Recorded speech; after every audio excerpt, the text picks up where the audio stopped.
Hello, I'm Dr. Abhijit Botre. I'm a pediatric neurologist and epilepsy specialist affiliated to KEM Hospital, Pune. Today we are going to discuss about the diagnosis and management of pediatric epilepsy.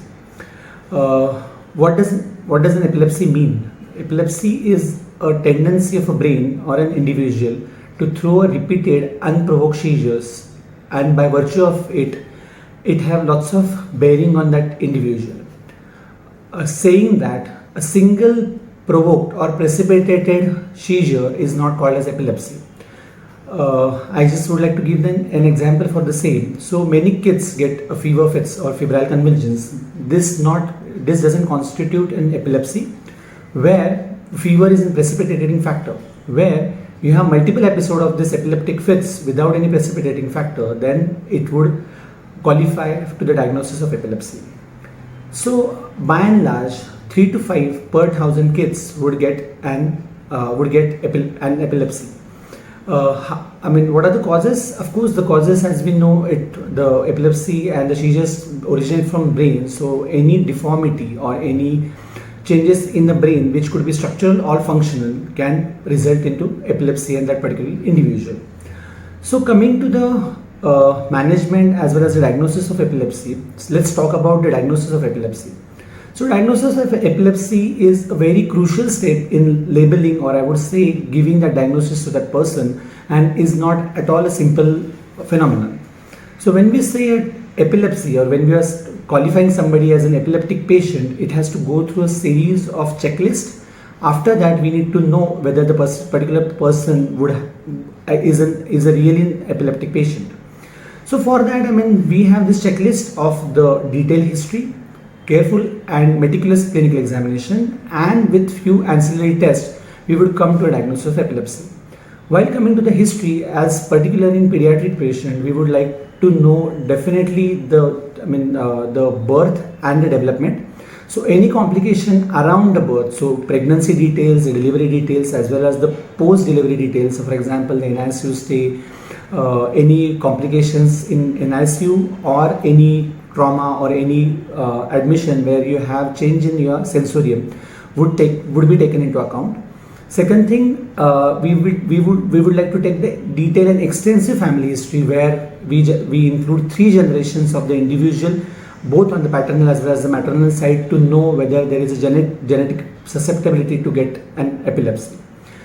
After that, the particular event is so much important, because many non-epileptic events, for example, staring looks, shuddering attacks, and sometimes gastroesophageal reflexes, may look like epileptic fits in kids. So knowing that particular episode, the condition before the patient, condition before the episode, during the episode, and after the episode is such a crucial to understand. By advent of this artificial intelligence, everybody of us is having smartphones, so taking that video and showing to the clinician would get the diagnosis very easy. So many times patient come with the video of that particular event, and then we would know whether there is a seizure or not a seizure. Of course, saying this is not so easy. At times even there are few complex events which may look like seizures are not seizures, and sometimes there are few events which may not look like a seizure is a seizure. Then second is definitely a history has to be given by somebody who has witnessed the episode. Many times it happens the entire family comes with a kid, and the person who has not seen a seizure would tell you, okay, there was uprolling, there was stiffening, and many other episodes are happening. So definitely the person who has seen the episode has to narrate the episode. Many times it happens that the person who has seen the episode definitely is kind of a very anxious, or is very kind of a confused to know what is to be done, and so many of the details are not known. So showing them a demonstration video of the few kids getting the seizures is definitely useful, so they can recollect this kind of a attack in the baby. So then what I would like to do in that particular patient is the clinical examination, where we need to do a head to toe examination, where the head size of the baby is much more important. Any neurocutaneous markers, that marks on the body, and any focal deficits. So, and basically the language and age appropriate development and the behavior is taken into consideration. So this covers the clinical part, where I concluded history, a careful history, where the family history, the detailed history of the baby, the birth complication, as well as the careful clinical examination would finish one part, and second part starts with the investigations. The investigation divide it into the simple investigation, and later if the epilepsy is complex or kind of intractable, so then we go on the advanced investigation. The basic investigation in toddlers or the infants are the few blood tests. Definitely we do a blood sugars, we do a calcium magnesium levels, and at times few metabolic tests when we suspect the metabolic disorder. Then comes few ancillary tests where we do an EEG and the neuroimaging. And EEG is an electroencephalogram, like an electrocardiogram. It notes the electrical activity of the brain. By virtue of doing the EEG, we would know is there any further tendency of the brain is throwing one more, or repeated episode of convulsions. But again, doing EEG is not, so easy. So you have to, there are guidelines laid, and you have to go according to those guidelines. You have to do this EEG in specialized center for those particular time with particular procedures, and definitely a sleep EEG without artifact, with good person interpreting it and good technician doing it is the most important, because commonly the EEG is done at some center where there is no adequate experience of reporting pediatric EEGs, and the technicians are not at par, would be labeled as an abnormal EEG, and unnecessarily kid bears the burden of the taking medicine for 2 years.